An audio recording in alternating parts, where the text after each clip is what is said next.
여러분 안녕하십니까? 수요일 아침 뉴스퍼레이드 황병준입니다. 계엄해제 표결 방해 의혹을 받는 추경호 국민의힘 의원에 대한 구속영장이 기각됐습니다. 법원은 법리 다툼의 여지가 있고 증거인멸의 우려가 있다고 보기 어렵다고 판단했습니다. 이광희 기자입니다. 추경호 국민의힘 의원이 밝은 표정으로 서울구치소 밖으로 나옵니다. 공정한 판단을 해주신 법원에 감사드립니다. 정권에서는 정치 탄압, 야당 탄압 중단하고 법원은 새벽 4시 50분쯤 내란 중요 임무 종사 혐의를 받는 추 의원에 대한 구속영장을 기각했습니다. 혐의 및 법리에 대해 다툼의 여지가 있다며 면밀한 법적 공방을 거친 뒤 판단과 처벌하는 게 타당하다고 판단했습니다. 수사 상황과 증거 수집 정도를 볼 때 도망 및 증거인멸 우려가 있다고 보기도 어렵다고 봤습니다. 국민의힘 의원과 지지자들은 새벽에 구치소 앞으로 나와 풀려난 추 의원을 반겼습니다. 더불어민주당 박수현 대변인은 비상식적인 결정에 깊은 유감을 표한다고 밝혔습니다. 영장 심사는 약 9시간이 걸렸고 기각 판단에도 5시간 가까이 걸릴 만큼 내란 특검과 추 의원 측은 치열한 공방을 벌였습니다. 내란 특검팀은 비상계엄 당시 원내대표였던 추 의원이 의원총회 장소를 3번 바꾸며 계엄 해제 표결을 방해했다고 봤지만 추 의원 측은 계엄 당시 경찰이 국회를 막아 의총 장소를 변경했을 뿐이라고 반박했습니다. 영장 전담 판사는 결국 추 의원 측 손을 들어줬습니다. 특검팀은 추 의원은 당시 무장군인과 대치 중인 시민의 안전과 헌정 질서를 수호하기 위한 아무 조치를 안 했다며 신속히 공소를 제기해 합당한 처벌이 이루어지도록 하겠다고 했습니다. TV조선 이광입니다. 비상계엄 선포 1년이 된 오늘 이재명 대통령이 대국민 특별 성명을 발표합니다. 우원식 국회의장 등 5부 요인을 초청해 오찬도 함께할 예정입니다. 야당에선 계엄 사과를 두고 지도부와 일부 의원들의 입장이 엇갈리고 있습니다. 신경희 기자입니다. 오전 9시 이재명 대통령은 용산 대통령실에서 비체혁명 1주년 대통령 대국민 특별 성명을 발표합니다. 성명은 생중계될 예정으로 비상계엄 극복과 한국 사회 발전 방향에 대한 메시지가 담길 것으로 전망됩니다. 이 대통령은 계엄 1주년을 앞두고 열린 국무회의에서 쿠데타 등 국가폭력 범죄에 대한 강도 높은 처벌을 예고했습니다. 국가 권력으로 개인의 인권을 침해하거나 하는 것들에 대해서는 하여튼 나치 전범 처리하듯이 영원히 살아있는 한 형사처벌하고 상속 재산이 있는 범위 내에서는 상속인들까지도 끝까지 책임지게. 특별 성명에 이어 외신 기자 약 80명을 대상으로 기자회견도 진행합니다. 이어서 우원식 국회의장과 조희대 대법원장, 김상환 헌법재판소장과 김민석 국무총리, 노태학 중앙선거관리위원장 등 5부 요인을 초청해 오찬을 함께합니다. 저녁 7시에는 시민단체와 법력권이 주관하는 시민대행진 행사에 동참합니다. 추경호 의원 구속영장 기각으로 다소 안도한 분위기인 국민의힘은 계엄 사과를 두고 당내 의견차가 커지고 있습니다. 추경호 다음은 국민의힘이 될 것입니다. 그리고 그 다음은 국민이 될 것입니다. 재선 의원들은 오늘 계엄 사과와 윤석열 전 대통령과의 절연을 담은 사과문을 발표할 계획입니다.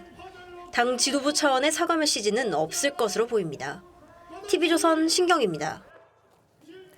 네, 통일교 자금 쪼개기 후원이 국민의힘뿐만 아니라 민주당 일부 정치인을 대상으로도 이뤄진 것으로 파악됐습니다. 하지만 특검은 한학자 통일교 총재를 정치자금법 위반 혐의로 기소하면서 민주당 후원금 부분은 범죄 혐의에서 빼 논란이 일고 있습니다. 조유진 기자가 보도합니다.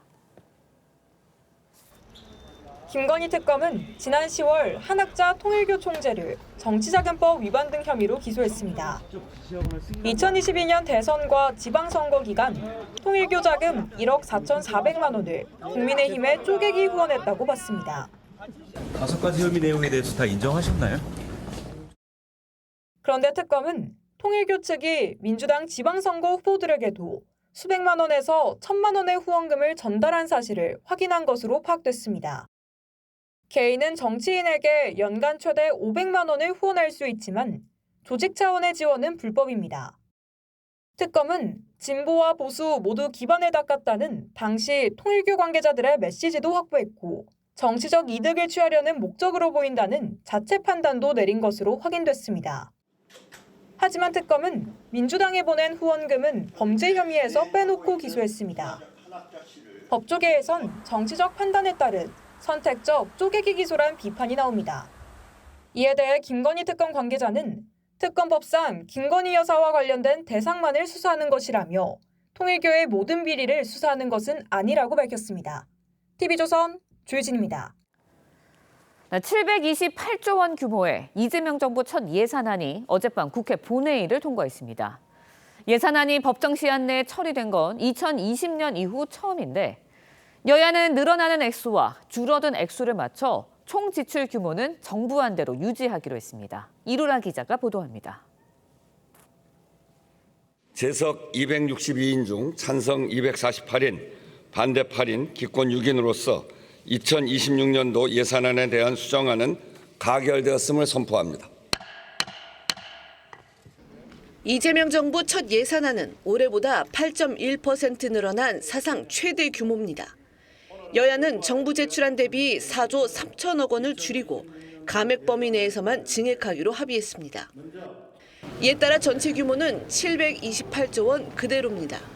예산안이 법정 시한 내에 처리된 건 5년 만입니다. 민주당은 지역사랑 상품권과 국민 성장 펀드 등 이재명 정부의 핵심 국정과제 예산은 그대로 지켰다고 밝혔습니다. 민주당이 야당 시절 전액 삭감에 내로남불 지적을 받았던 대통령실 특활비도 82억 원 그대로 유지됐고 대신 14억 5천만 원인 운영비를 1억 원 줄였습니다. 국민의힘은 10조 원 넘는 AI 관련 예산도 불필요한 부분을 1조 원 넘게 덜어내야 한다고 주장했는데 결국 2천억 원을 삭감하는 선에서 합의했습니다. 대신 민주당은 국민의힘이 요구한 대학생 국가 장학금과 보훈 유공자 참전 명예수당 등을 증액하는 데 합의했습니다. 민주당은 국민이 체감할 수 있는 예산 집행이 중요하다고 했고 국민의힘은 민생을 위해 대승적으로 합의했다고 밝혔습니다. TV조선 이루라입니다.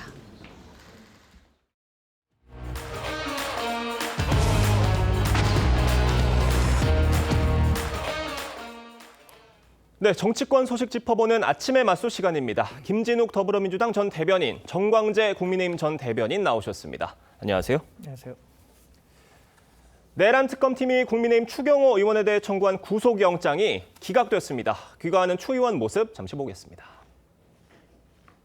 무엇보다도 오늘 공정한 판단을 해주신 법원에 감사드립니다. 그리고 이 강추위에 이렇게 늦게까지 걱정과 관심, 응원을 보내주신 모든 분들께 감사 말씀을 드립니다. 이제 정권에서는 정치 탄압, 야당 탄압 중단하고 민생을 지키고 미래를 키우는 일에 집중해 주시면 고맙겠습니다. 그 길에 진정성이 있으면 저도 적극적으로 동참 협력하겠습니다.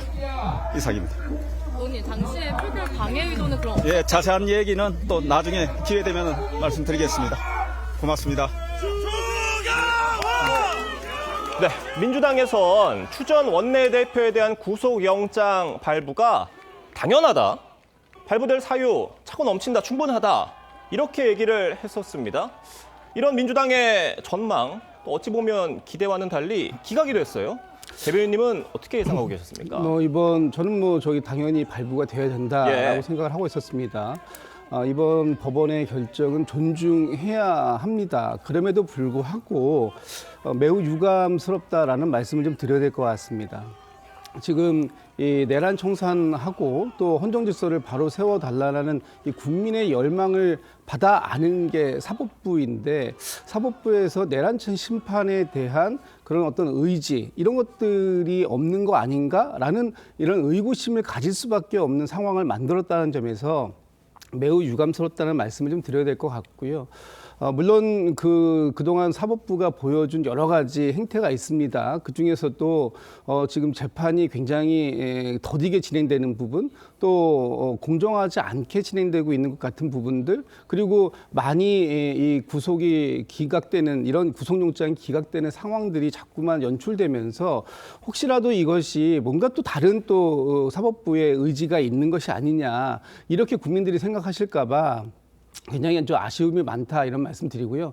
오늘이 12.3 비상계엄이 발생했던 지 딱 1년 되는 날입니다. 그런 만큼 국민들께서는 어떤 형태로든지 빠르게 이 내란 심판이 마무리될 수 있기를 바라고 있을 텐데, 그런 점에서 지금 법원의 결정은 그와는 좀 반대되는 상황이기 때문에 너무나 아쉽다는 말씀 다시 한번 드립니다. 법원의 결정 대단히 아쉽다라는 말씀 주셨습니다. 그러니까 특검의 주장은 이거였습니다. 추경호 의원이 계엄 해제 표결을 의도적으로 방해했다. 그러니까 국회에서 당사에서 국회로 이렇게 바꾼 게 의도적으로 표결을 방해하기 위한 행위였다라고 주장을 했던 것이었는데, 지금 법원은 그런 혐의와 법리에 대해서 다툼의 여지가 있다라고 봤어요. 지금 김진욱 대변인 발부돼야 한다라고 생각했지 발부될 것이라고 생각하시진 않았을 겁니다. 예. 그래서 발부 안 된 겁니다. 애초부터 특검이 굉장히 무리한 정치적 구속영장 청구를 했다고 봐야 합니다. 법리적으로 사실관계에 입각해서 법원이 판결을 한 부분에 대해서 자꾸만 정치적 의미를 덧붙이는 것이 민주당이 이번 특검과 또 구속영장 발부로 연결되는 과정에 있었다고 봅니다. 그러면 왜 이렇게 무리한 구속영장을 청구했느냐? 예. 첫 번째 원인은 정청래 민주당 대표가 얘기한 데 있다고 봅니다. 이게 기각되면은 사법부, 특히 조희대 대법부에 대한 사법 개혁이라든가 내란 특별재판부를 만들려는 논리로 활용될 수 있고요. 발부되면 역시 국민의힘은 내란 정당 또는 계엄과 무관하지 않은 정당이라는 정치적 공세를 강화할 수 있기 때문에 이런 구속영장을 발부한 거죠. 저는 법원이 어차피 이 사실과 법리에 따라서 결정한 내용인 만큼 민주당도 충분히 수긍해야 한다고 생각합니다. 그러니까 지금 특검으로서는 한덕수 전 총리 또 박성재 전 장관에 이어서 추경호 전 원내대표에 대해서도 구속영장을 청구를 했다가 기각이 된 거기 때문에 신병 확보를 잇따라 지금 실패한 셈이 되는 거거든요. 특검에 대한 어떤 무리한 수사, 이런 지적을 피하기는 어려워 보입니다. 글쎄요, 아직 저 무리한 수사다라고 단정 지을 수가 없는 것이, 한덕수 전 총리와 같은 경우에 법원에서 구속영장을 기각했습니다만 지금 이번에 재판을 하고 그리고 최종적으로 구형을 한 걸 보면 검찰이 지금 그 15년형을 구형했을 정도로 상당히 혐의가 중하다, 이렇게 보여집니다. 그럼에도 불구하고 이 법원이 구속영장을 발부하지 않은 것, 물론 1월 21일 날 한덕수 전 총리에 대해서 법원이 또 어떤 결정을 내릴지는 모르겠습니다만 예. 지금 현재까지 특검이 구형한 형량으로만 보더라도 상당히 중한 범죄 행위에 가담했다라는 부분들이 사실적으로 많이 밝혀진 부분도 있는데, 그럼에도 불구하고 법원이 이런 식으로 미온적으로 처리하기 때문에 제가 좀 전에도 말씀드렸던 것처럼 법원이, 사법부가 이 내란 심판에 대해서 굉장히 어떤 의지를 갖고 있지 않은 거 아닌가라는 의심을 할 수밖에 없는 거고, 그렇다면 내란 특별 전담재판부라도 만들어서 심사를 해야 되는 거 아니냐라는 목소리가 더 크게 나올 수밖에 없는 상황을 법원 스스로가 지금 초래하고 있다. 저는 그렇게 보고 있습니다. 특검은 이번 법원의 결정 존중은 하는데 수긍할 수는 없다고 했습니다. 그러면서 신속하게 공소 제기를 하겠다라고 밝혔어요. 근데 법원의 판결에 대해서 자꾸만 정치적 의미를 덧대는 것은 바람직하지 않죠. 민주당이 집권 여당으로서 왜 그런 평가를 자꾸만 하고 있는지 이해하는 부분은 있지만 그렇게 가서는 안 되는 겁니다. 이번에 3대 특검에서 구속영장을 청구한 사람에 대해서 절반 가까이는 구속영장이 기각됐습니다. 그것을 두고 법원이 마치 내란과 관련해서, 계엄과 관련해서 봐주기 수를 하고 있다, 이렇게 민주당이 비판을 하고 있는데, 반대로 얼마나 특검이 정치적 기소를 하고 있는지에 대한 방증이라고 생각합니다. 지난해 일반 형사 사건에서 구속영장 발부 기각률이 22%밖에 되지 않는데 지금 50% 가까이 구속영장이 발부되지 않는 것은 특검이 그러니까 정치적 목적을 가지고 무리하게 기소 범위를 넓히고 구속영장을 청구하니까 법리적 관점에서만 놓고 보면 분명히 구속의 대상이 되지 않는다는 점을 법원이 판단한 겁니다. 이걸 자꾸 뭐 어떤 정치적 의미로 해석하려고 하는 것 자체가 특검을 바라보는 민주당의 어떤 그 심리가 녹아있지 않나 이런 평가를 할 수밖에 없습니다. 뭐 앞서도 짚어주셨었는데 민주당 지도부에서는 이번에 구속영장 기각되면 사법부 가만히 두지 않겠다라는 취지의 발언들 많이 해왔었거든요. 그런데 실제로 기각이 됐습니다. 어떻게 되는 겁니까?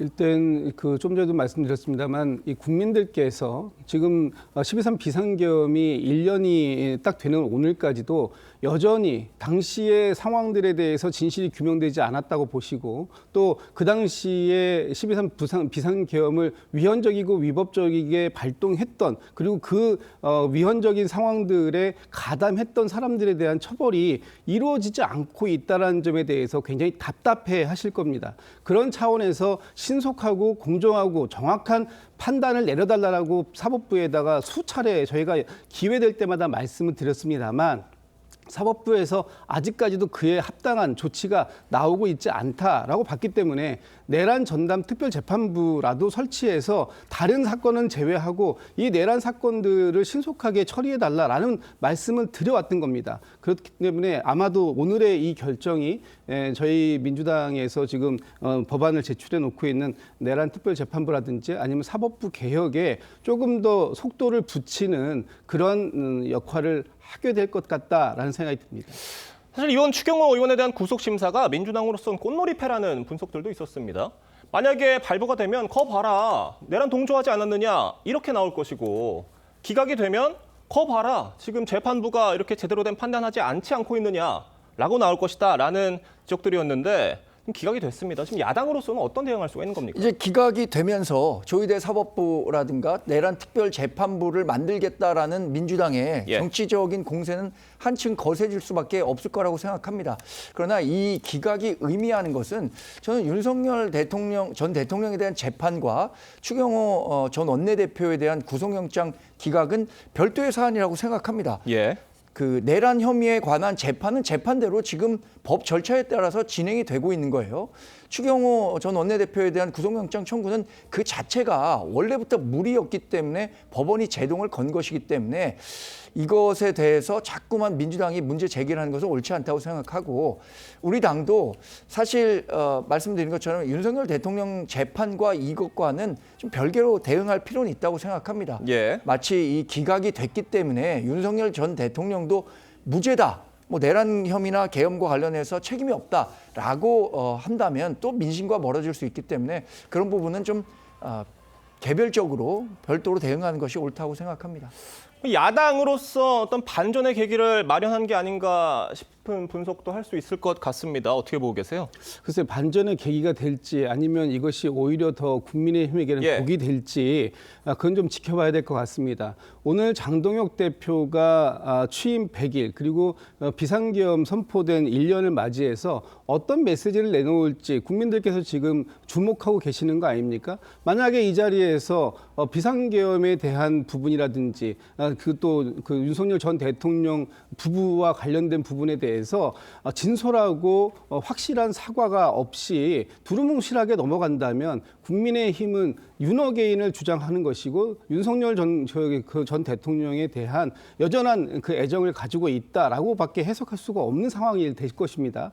지금 이 추경호 전 원내대표의 구속 기각이 무죄를 의미하는 것이 아니고 앞으로 불구속 상태에서도 충분하게 재판을 통해서 이 죄가 있는지 여부를 다투어야 되는 상황일 뿐인 것이기 때문에 과도하게 이 부분을 정치적으로 해석하지 않으셨으면 좋겠다라는 좀 고언의 말씀을 좀 드리고 싶습니다. 알겠습니다. 오늘 구속영장 발부 이게 본안 심사는 아니었습니다. 결국 뭐 구속 여부에 대한 판단이었기 때문에 또 그리고 지금 특검에서는 기소를 예고한 상태고 결국 재판이 이어지게 되면 이 내란 리스크는 그래도 이어지지 않겠느냐라는 우려의 시각도 지금 야권에서 나오고 있는 것 같아요. 근데 말씀드린 것처럼 애초부터 정치적 목적을 가진 무리한 기소였기 때문에 재판이 진행된다고 하더라도 추경호 전 원내대표에 대해서 법적 책임을 물을 수 있는가, 이 부분에 대해서는 대단히 회의적이라고 봅니다. 정치적으로 계엄이 잘못됐기 때문에 국민의힘은 정치적 책임을 줬습니다. 그러니까 이재명 대통령의 그 집권이 가능했었던 거죠. 그러나 법적인 절차는 이게 굉장히 위중한 혐의를 다투는 것이잖아요. 그래서 더 까다롭게 살펴볼 필요가 있다는 것이 법원의 판단이고, 결국에는 추경호 전 원내대표에 대한 내란 중요형이 종사, 이것은 결국 재판으로 가더라도 무죄가 확정될 수밖에 없는 사안이라고 판단하고 있습니다. 알겠습니다. 다음 소식 짚어보겠습니다. 이재명 대통령이 계엄 사태 1년을 하루 앞둔 어제 내란 청산과 관련한 강경 발언을 쏟아냈습니다. 목소리 직접 들어보겠습니다. 곳곳에 숨겨진 내란의 어둠을 온전히 밝혀내서 진정으로 정의로운 국민 통합의 문을 활짝 열어야 합니다. 군사 쿠데타 일으켜가지고 이렇게 나라를 뒤집어 놓는다든지 국가 권력으로 개인의 인권을 침해하거나 하는 것들에 대해서는 나치 전범 처리하듯이 영원히 살아있는 한 형사처벌하고, 나치 전범을 처리하듯이 처벌해야 한다, 이렇게 강조를 했습니다. 굉장히 강경한 표현을 썼어요. 그만큼 내란 청산에 대한 의지를 강력하게 밝히셨다라고 저는 해석을 하고 있습니다. 독일에서 2차 세계대전이 끝나고 난 이후에 나치에 가담했던, 부역했던 사람들에 대해서 그 단죄를 지금까지도 진행형으로 묻고 있습니다. 그만큼 인류에 대한 범죄를 심각하게 바라봤기 때문에 그렇습니다. 지금 우리나라의 민주주의에 심각한 위협을 가했던 12.3 비상계엄, 그리고 거기에 동조했던 사람들, 이런 사람들에 대한 심사가 그래서 빠르게 이루어져야 되고 철저하게 이루어져야 됨에도 불구하고 여전히 우리 사회가 그런 부분들에 대해서 너무 미온적인 게 아닌가, 또는 사법부가 너무 미온적으로 대처하고 있는 게 아닌가라는 의구심을 가질 수밖에 없는 상황이라면, 대통령의 이 한마디가 지금 사법부 또는 특검이나 어떤 수사기관에서, 그리고 지금 정부 안에서 헌법존중 TF를 통해서 이 12.3 비상계엄 내란 사태에 동조, 동의, 또 부역, 합류한 사람들에 대해서는 철저하게 발본색원해서 그에 대한 책임을 묻는 것, 이것이 새로운 대한민국으로 나아가는 첫 출발점이 될 것이다라는 생각을 가지신 것 같습니다. 어제 이재명 대통령이 이런 말도 했습니다. 종교재단이 정치에 개입을 하는 건 위헌이다라면서 일본에선 종교재단 해산 명령 사례가 있다라고 언급을 했습니다. 종교재단이라는 표현이 좀 눈에 띄는데 통일교를 겨냥한 발언으로 지금 해석이 되고 있습니다. 이 대통령의 어떤 이 특정 종교에 대한 언급 어떻게 들으셨어요? 우선 그 나치 전범 재판하듯이 해야 된다라는 이재명 대통령의 발언에 대해서 몇 말씀 드리겠습니다. 1945년에 독일에서 나치 패망과 함께 소멸했죠. 그런데 지금 상황만 놓고 보면 대한민국에서 80년 후에 부활한 것 같아요. 대통령은 나치 전범 수사하듯 해야 한다라고 얘기하고, 우리 당은 내란 특별재판부를 만드는 것에 대해서 나치 재판부를 민주당이 만들려고 한다, 이런 얘기를 하는 겁니다. 그러니까 이게 얼마나 정치적으로 이 계엄과 관련해서 서로 다른 시각을 갖고 있는가를 보여주는데, 대통령이 내란 나치 전범을 수사하듯이 해야 한다라고 하는 것은 과연 이 범위를 어느 정도까지 할 것인가, 그리고 책임이 있는 사람에 대해서는 엄격히 책임을 물어야 하죠. 그러나 민주당과 대통령실이 갖고 있는 어떤 자의적인 잣대를 가지고 모든 공무원들이나 다른 국민들까지 그 어떤 범죄 대상자로 여긴다는 것은 대단히 잘못된 발상이라고 생각하고요. 통일교와 관련한 이야기도 마찬가지입니다. 정교 분리는 우리 헌법에 규명된 아주 중요한 가치죠. 종교적 갈등 때문에 나라가 혼란에 가서는 안 되는데, 지금 통일교가 어느 정도나 정치권에 개입하려고 했는지, 이 부분에 대해서 지금 미국에서 종교단체 해산, 일본에서 있었던 종교단체 해산과 같은 사안으로 볼 수 있는지, 이것에 대해서는 국민적인 시각은 좀 다를 것 같다는 생각을 합니다. 이재명 대통령의 어제 발언들 좀 짚어봤고요. 오늘 이재명 대통령은 대국민 특별 성명을 발표할 예정이라고 합니다. 어떤 메시지 나올 것으로 예상하십니까? 가장 크게는 지난 12.3 비상계엄이 발동됐을 때 모든 국민들께서 국회 앞으로 달려가서 총뿌리를 들고 있던 군인들을 맨몸으로 막아서 세운 것, 그래서 다시 민주주의를 회복시키는데 일조하게 만들었던 것, 그것은 다 대부분 국민들의 역할이었습니다. 거기에 그런 국민들이 계셨기 때문에 국회의원들이 국회 본회의장으로 진입해서 이 계엄을 해제하는 표결에 참여할 수 있도록 만들어주신 것들도 국민이셨습니다. 그리고 지난 겨울 내내 촛불 그 광장에서 비세혁명을 일으켜주신 분들이 국민이시고 그분들이 다시 우리나라의 민주주의를 회복시키는데 일조하시는 가장 큰 1등 공신이셨다. 아마 이런 부분에 대한 감사의 말씀을 좀 드릴 것 같고요. 새로운 대한민국으로 나아가기 위한 그 비전, 그리고 앞으로 우리나라가 다시는 이러한 어두운 시대로 돌아가겠다는 노력, 이런 시도들이 재발되지 않도록 하는 제도적 정비를 하겠다라는 강력한 의지의 말씀을 하시지 않을까라고 예상하고 있습니다. 네, 지금 이재명 대통령은 오늘 저녁 국회 앞에서 열리는 시민행진에도 참여할 예정이라고 합니다. 자, 이런 상황에서 민주당은요, 12월 3일을 민주화 운동 기념일로 지정하는 방안 추진하기로 했습니다. 물론 이 계엄 사태에 대한 국민 여러분들의 어떤 공감대가 없지는 않겠습니다만 어떤 이걸 기념일로 민주화 운동 기념일로 지정하는 문제는 좀 다른 문제일 수 있을 것 같거든요. 불법 계엄을 국민과 함께 막았다는 데는 의미가 굉장히 크죠. 그러나 그것을 앵커께서 말씀하신 것처럼 기념일로 지정해야 하는가에 대해서는 국민적 공감대가 있는지에 대한 판단이 있어야 한다고 생각합니다. 민주당이 본인들에게 굉장히 유리한 이슈이기 때문에 이것을 본인들이 또 입법권도 갖고 있고요. 막무가내로 밀어붙이는 것이 정말 민주당만을 위한 것인지 아니면 대한민국 전체를 위한 것인지 이런 부분에 대한 충분한 공론화 과정이 있어야 한다고 보기 때문에 지금 이렇게 민주당이 마치 정해진 결과를 놓고 속도전을 벌이는 것처럼 간다면 그건 역시 국민으로부터 공감을 받기는 어려울 것 같아요. 그래서 국민적 공감대가 있는지 없는지에 대한 판단 또 국민의힘과도 심도 깊은 논의가 필요한 사안이라고 생각합니다. 야당을 포함한 사회 각계의 사회적 논의가 먼저 우선돼야 된다라는 말씀 주셨습니다. 자, 이 소식 짧게 짚어보겠습니다. 한 언론사 카메라에 문진석 민주당 원내 운영 수석 부대표 김남국 대통령실 비서관에게 민원성 인사를 부탁하는 문자를 보낸 게 포착이 됐습니다. 이거 아직 관련 해명이 나오진 않고 있는데 문자 내용만 놓고 보면 상당히 부적절하다라는 지적도 나오고 있습니다. 그렇습니다. 제가 보기에도 상당히 부적절합니다. 그것도 다른 사람도 아니라 지금 원내 수석 부대표를 맡고 계신 분과 대통령 비서실에서 대통령을 보좌하는 비서관이 이런 문자를 주고받았다라는 건 이거는 명백하게 부적절하다라고 비판을 받을 수밖에 없는 상황이라고 보고요. 특히 그 분들이 정상적인 인사 출천 절차가 있음에도 불구하고 이렇게 사적인 관계를 통해서 인사를 청탁했다라고 한다면 이 부분만큼은 충분한 책임을 저는 져야 되는 상황이다 이렇게 보고 있습니다. 자, 문자 내용 살펴보면 지금 김 비서관이 훈시경 현지 누나한테 추천할게요 이런 답장을 했습니다. 강훈식 비서실장 또 김현지 부속실장으로 추측이 되죠.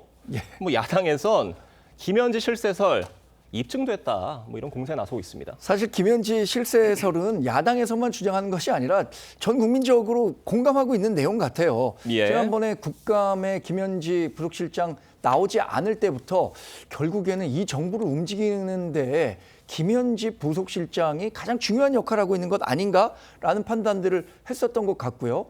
지금 문자 같은 경우에도 이거 같은 주장을 사실 뒷받침하고 있다고 봅니다. 오죽하면 현지 누나한테 얘기한다잖아요. 추천한다잖아요. 지금 부속실장이 인사와 관련한 권한을 갖고 있습니까? 총무 비서관이라면 과거 대통령실 인사를 구성하는 과정에서 그런 권한이 있기 때문에 인정할 수 있겠습니다. 그러나 그때 국감에 내보낼 수 없다는 이유로 부속실장으로 보내놓고 지금 물밑에서 있는 그러니까 장막 뒤에서 이루어지는 인사와 관련해서는 김현지 부속실장이 모두 관여하고 있는 것을 이 문자 하나가 단적으로 보여주고 있는 겁니다. 지금 말씀하신 것처럼 오죽하면 민주당의 실세라고 하는 원내 수석 부대표가 지금 중대 인맥의 핵심이라고 하는 김남국 비서관에게 이런 문자를 보냈는데 결국에는 정착점이 현지 누나 아니라는 겁니까? 이게 지금 대통령실이 어떻게 돌아가고 있는지를 아주 단적으로 보여주는 대목이라고 생각할 수밖에 없습니다. 알겠습니다. 오늘 두 분 말씀은 여기까지 듣겠습니다. 감사합니다. 오늘 아침은 어제보다 더 기온이 떨어졌습니다. 한파특보가 내려진 서울을 포함해 전국이 영하권 날씨를 보이고 있는데 찬바람까지 불면서 일부 지역의 아침 체감 온도는 영하 12도까지 내려갔습니다. 서울 광화문 광장에 나가 있는 취재기자 연결합니다. 구자영 기자, 출근길 날씨 상황 전해주시죠. 네, 서울 도심의 현재 기온은 영하 7도로 어제보다 6도가량 낮습니다. 체감 기온은 영하 12도까지 떨어지면서 한기가 온몸을 파고들 정도인데요. 출근길 시민들도 두꺼운 외투와 장갑 등으로 무장한 모습입니다. 서울과 경기, 강원도 등 일부 지역은 어제부터 한파특보가 내려졌습니다. 오늘도 강추위가 계속되면서 한파주의보가 유지되고 있습니다. 찬 대륙 고기압의 영향으로 오늘 아침 최저기온은 서울 영하 9도, 춘천이 영하 11도, 광주 영하 2도, 부산 영하 1도 등 전국에서 영하권 날씨를 보이고 있습니다. 어제 아침 기온보다도 10도 안팎으로 더 추워졌습니다. 한낮 최고 기온도 서울이 영하 3도, 대전 영하 2도, 춘천 영하 1도 등 중부 지역은 낮에도 영하권 추위가 계속될 전망입니다. 서해안 쪽은 눈 소식도 있습니다. 제주 산지에는 새벽부터 1cm가량의 눈이 내렸고 내일 아침까지 3에서 10cm의 눈이 더 내릴 전망입니다. 충남과 호남 내륙에는 새벽 대설 예비특보가 내려졌고 내일 아침까지 1에서 5cm의 눈이 예보됐습니다. 충남 서해안은 내일 아침까지 10cm 이상의 많은 눈이 내리는 곳도 있겠습니다. 강원과 경북 북부, 부산 등에는 건조특보도 발효됐습니다. 기상청은 전국 대기가 건조한 만큼 야외 활동 중 산불을 포함한 화재 예방에 각별히 유의해야 한다고 당부했습니다. 서울 광화문 광장에서 TV조선 구자영입니다. 네, 민주당 장경태 의원이 성추행 의혹을 부인하는 가운데 당시 술자리에 동석했던 여성 비서관 2명이 장 의원의 성추행 정황을 피해자에게 확인해 준 것으로 파악됐습니다. 두 사람은 곧 경찰에도 이 같은 내용을 진술할 예정으로 전해졌습니다. 황정민 기자의 단독 보도입니다. 지난해 10월 술자리엔 장경태 의원과 피해자, 남성 비서관 A씨와 여성 비서관 2명 등 총 5명이 있었습니다. 1년이 지나 A씨에게도 성폭행 시도를 겪은 피해자는 장 의원과 A씨를 고소하기로 결심하고 동석했던 여성 동료 2명에게 연락했습니다. 상황을 재확인하려는 피해자에게 여성 비서관 B씨는 등을 쓰다듬듯이 만져서 만지지 말라고 했다고 밝혔고 또 다른 동석자인 C씨도 피해자에게 손이 가 있는 걸 봤다고 말했습니다. 술자리 이틀 뒤 보좌진들의 단체 대화방에서도 B씨가 장 의원에게 하지 마시라 했다. C씨는 피해자가 입은 손이 내 하체 부위에 올라와 있는데 이거 뭔데라고 말하는 걸 들었다고 한 걸로 전해졌습니다. 한 인터넷 매체는 장 의원과 친분이 있는 남성 비서관 A씨가 피해자를 제외하고 만든 단체 대화방 내용을 근거로 술자리 다음 날 B씨가 하체 부위를 만졌다면 몰랐을 리 없다고 했다며 성추행을 확인할 수 없다는 취지로 보도했습니다. 하지만 B씨는 이에 대해 자신은 등을 만지는 것만 봤다며 하체를 만졌다는 건 당시엔 몰랐기 때문이었다고 피해자에게 과거 발언 취지를 설명한 걸로 확인됐습니다. 두 여성 비서관 모두 이번 논란에 상당한 부담을 느껴 언론 접촉을 피하고 있는데 경찰 조사 땐 두 사람 모두 보고 겪은 일을 사실대로 진술할 예정인 걸로 전해졌습니다. TV조선 황정민입니다.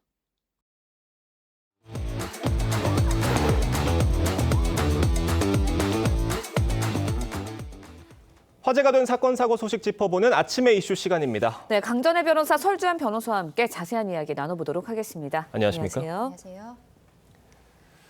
장경태 더불어민주당 의원이 자신을 성추행 의혹으로 고소한 당사자 등을 무고 혐의로 맞고소했습니다. 관련 내용 들어보겠습니다. 고소인과 고소인의 남자친구를 형법상 무고죄로 고소하고 저는 대화 내용과 관련된 증거를 다 확보하고 있다라는 말씀드리기 때문에 분명히 변호인단을 비롯한 많은 분들께서 승소를 확신하고 있습니다. 타당 보좌진이 저를 고소해서 얻을 실익은 아마 정치적 이유라고 저는 생각을 하고요. 강전혜 변호사님, 네. 지금 사건 발생 이후로부터 보여준 장경태 의원의 행보 어떻게 보고 계세요? 장경태 의원 개인을 넘어서서 예. 민주당 전체에 대한 문제가 아닌가라는 생각이 들 수밖에 없습니다. 왜냐하면 그동안에 민주당 같은 경우에는 약자와 함께하겠다, 특히 여성, 성폭력 피해자와 함께하겠다라는 이미지를 계속적으로 만들었음에도 불구하고 박원순 시장, 오거돈 시장의 사건, 그리고 피해 호소인이라는 단어 자체를 민주당 여성 의원들이 만들어내기까지 했었죠. 이번에 장경태 의원 같은 경우에도 그동안의 의정 활동을 하면서 성폭력 피해자들을 위해서 본인이 굉장히 노력하는 듯한 모습들을 많이 보여왔었는데 예. 그것이 과연 진심이었던 것인가, 허울뿐이었던 것은 아닌가라는 생각이 드는 부분들이 있습니다. 지금 장경태 의원을 넘어서서 민주당의 태도도 그렇고 지금 상황에 있어서는 전체적으로 국민들께서 이 민주당이라는 당이 가지고 있는 정체성에 대해서 의심을 하실 수밖에 없는 구조다라고 생각합니다. 네, 경찰에서는 일단 성추행 의혹을 수사 중입니다. 사건 정황을 둘러싸고 상반된 증언들이 나오고 있거든요. 또 동석자들 내에서도 성희롱이 있었다, 말도 안 된다, 이런 주장이 좀 엇갈리고 있고요. 어떻게 보세요? 그러니까 동석자들 중에서 의견이 갈릴 수 있습니다. 왜 그러냐면 예. 뭐 자리에 앉았던 위치라든지 그렇죠. 직접 예. 볼 수 없었다는 상황이라든지 이런 부분 등에 의해서 좀 진술이 엇갈릴 수는 있겠습니다만은 가장 중요한 것은 영상 증거가 남아 있다라는 부분이고 그리고 또 이 장경태 의원의 어떤 발언을 신뢰할 수 없다는 부분 등은 네. 본인은 성추행 자체가 없었다라고 하지만 당시 동석자 중에 일부는 만지지 마셔라, 뭐 이러한 내용을 했다라는 당시의 발언이 있었다는 발언으로 봐서는 네. 이러한 어떤 부적절한 신체 접촉이 없었다라는 부분은 부인하기 힘들 것 같습니다. 앞서 조금 짚어주셨는데 과거 장경태 의원의 발언들 다시금 좀 주목이 되고 있습니다. 네. 뭐 초선 시절에 성범죄 무고죄에 대해서 여성을 꽃뱀 취급하는 저급한 인식이 깔려 있는 것이다, 이렇게 강하게 비판을 했었는데 뭐 지금 장 의원이 보여주는 모습과는 굉장히 상반되는 태도다라는 지적이에요. 그렇죠. 윤석열 전 대통령의 그 대선 공약으로 예. 성폭력 특별법에서 무고죄 처벌을 강화하는 내용이 있었습니다. 그리고 정부가 시작되고 처음에 여가부 장관 후보자에 대한 청문회가 있었을 때 장경태 의원이 그 부분에 대해서 굉장히 질타를 했었거든요. 피해자 여성을 꽃뱀 취급한다라는 표현을 쓰면서 그때 언론에도 굉장히 크게 보도가 된 바가 있습니다. 예. 장경태 의원은 의정 활동 과정에 있어서도 성폭력 피해자들에 대한 2차 가해 이런 것들에 대한 처벌을 강화하는 법안에 여러 차례 이름을 올리기도 했었거든요. 그런데 막상 본인의 사건이 터졌을 때는 지금 보시면은 의원직을 내려놓지 않는 것을 넘어서서 가지고 있는 당내의 직이라든지 이런 것에 대해서도 아무것도 하지 않고 있어요. 그리고 오히려 피해자와 피해자의 남성에 대해서 고소장을 제출을 하고 있는 상황입니다.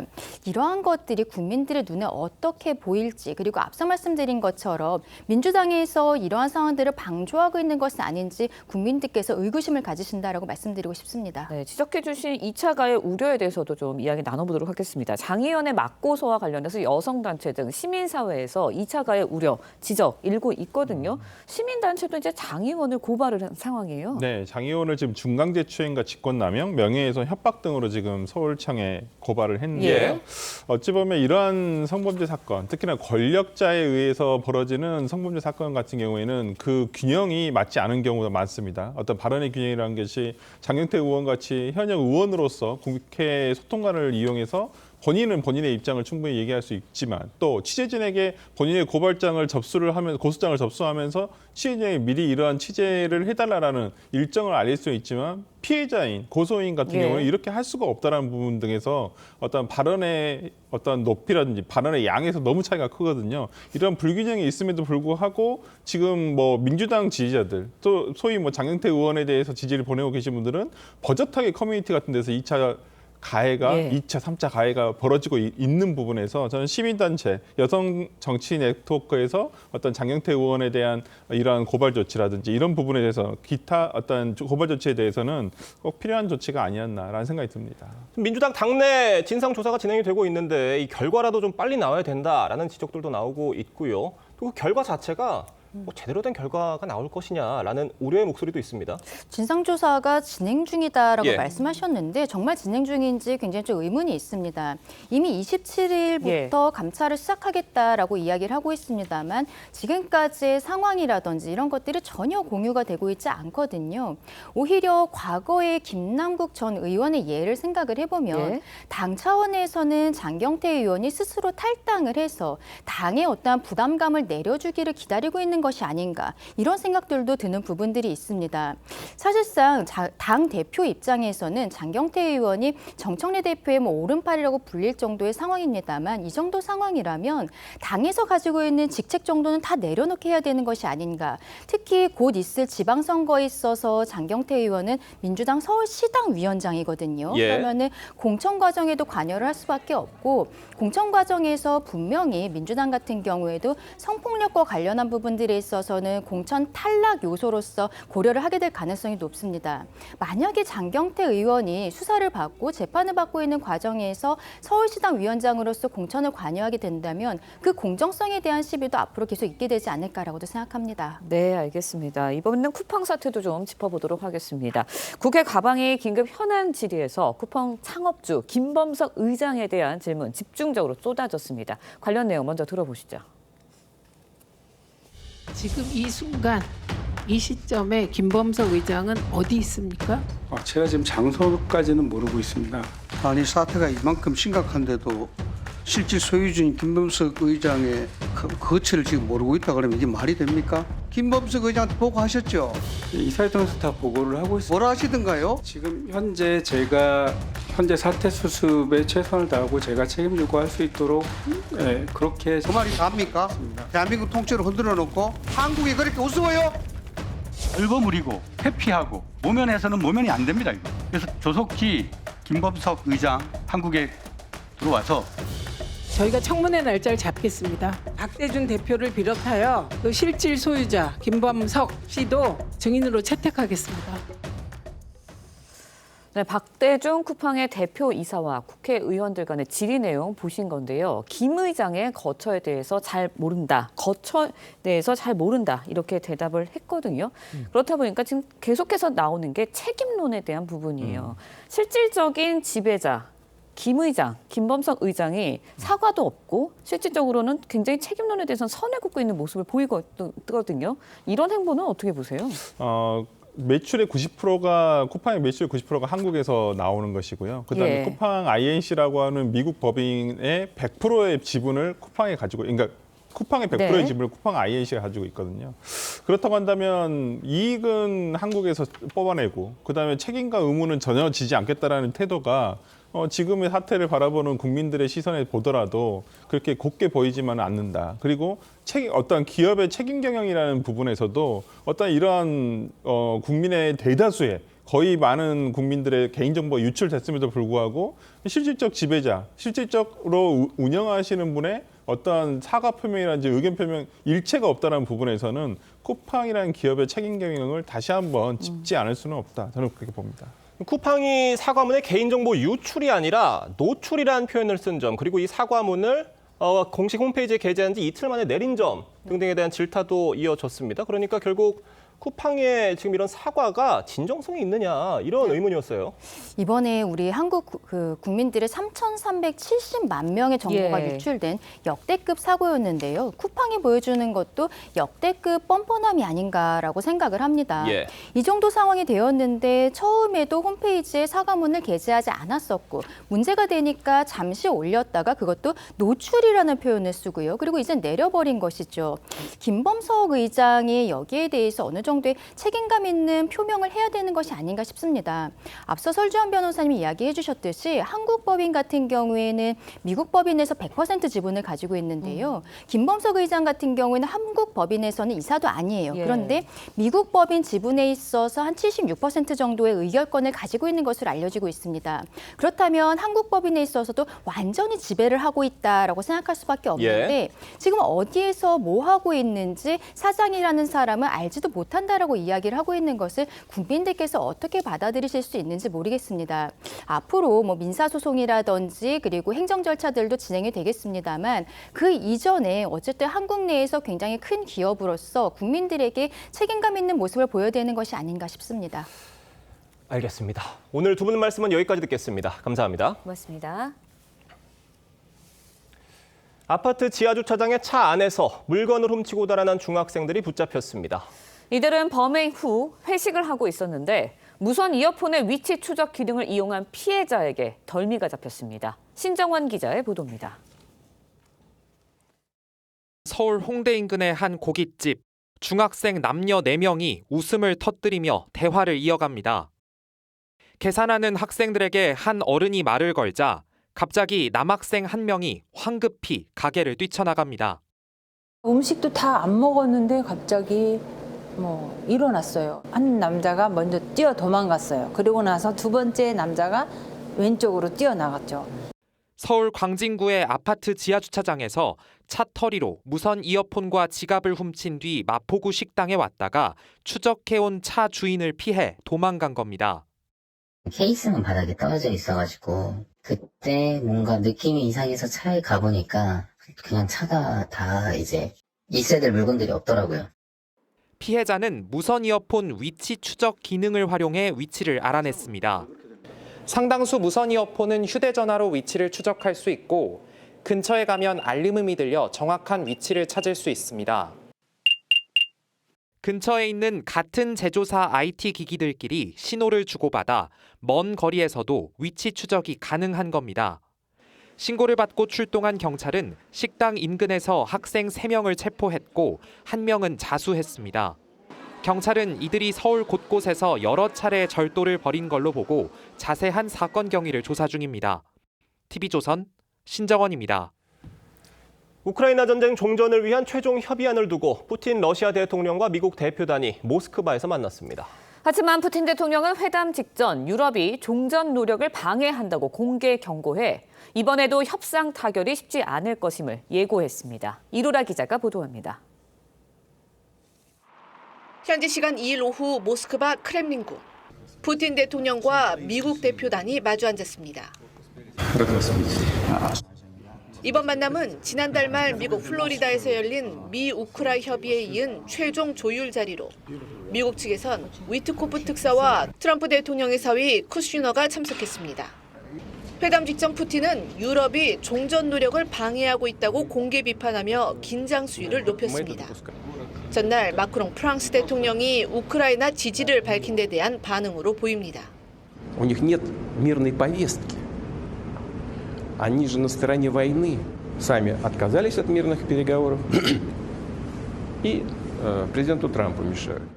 또 유럽이 러시아가 수용할 수 없는 요구를 강요한다며 전쟁을 원한다면 우리는 준비돼 있다고 경고하기도 했습니다. 수정된 종전안은 러시아의 핵심 요구 일부가 삭제 혹은 보류된 것으로 알려지면서 푸틴이 수용할 가능성은 낮다는 분석이 지배적입니다. And our people are over in Russia right now to see if we can get it settled. Not an easy situation. Let me tell you, what a mess. 5시간 이어진 회담 이후 러시아 측은 푸틴이 미국의 종전안 중 일부만 동의할 수 있다고 밝혔다며 특히 핵심 쟁점인 영토 문제에 대해 타협점을 찾지 못했다고 밝혔습니다. TV조선 이루라입니다.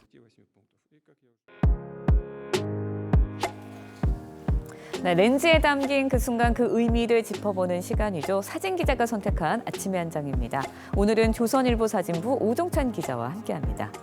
안녕하세요. 오늘 아침에 볼 사진 어떤 건가요? 네, 독일 프랑크푸르트의 크리스마스 마켓이 화려하게 불을 밝힌 모습입니다. 12월 하면 크리스마스가 가장 먼저 떠오르는데요. 전 세계는 이미 크리스마스가 시작됐습니다. 외신으로 들어온 사진들 함께 보시죠. 관광객들을 위해 액자 모양의 조명으로 포토존을 만들었습니다. 스페인 말라가의 라리오스 거리에 화려한 크리스마스 조명이 설치됐는데요. 체코 프라하의 올드타운에는 크리스마스 상점들이 영업을 시작했습니다. 브라질 보타포고 해변에서는 트리 위로 화려한 불꽃놀이가 펼쳐졌습니다. 네, 전 세계가 이미 크리스마스 축제가 시작됐는데요. 전쟁이 벌어지고 있는 우크라이나의 분위기 어떻습니까? 네, 우크라이나에도 크리스마스 시즌이 시작됐는데요. 다른 나라들과는 조금 다른 모습이었습니다. 우크라이나 수도 키이우의 성 소피아 대성당 앞에 대형 트리가 설치됐습니다.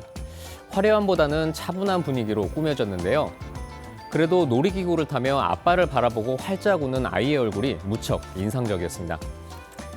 네, 전쟁의 아픔을 잠시 잊을 수 있는 시간이었던 것 같네요. 부디 평화로운 크리스마스가 됐으면 하는 바람입니다.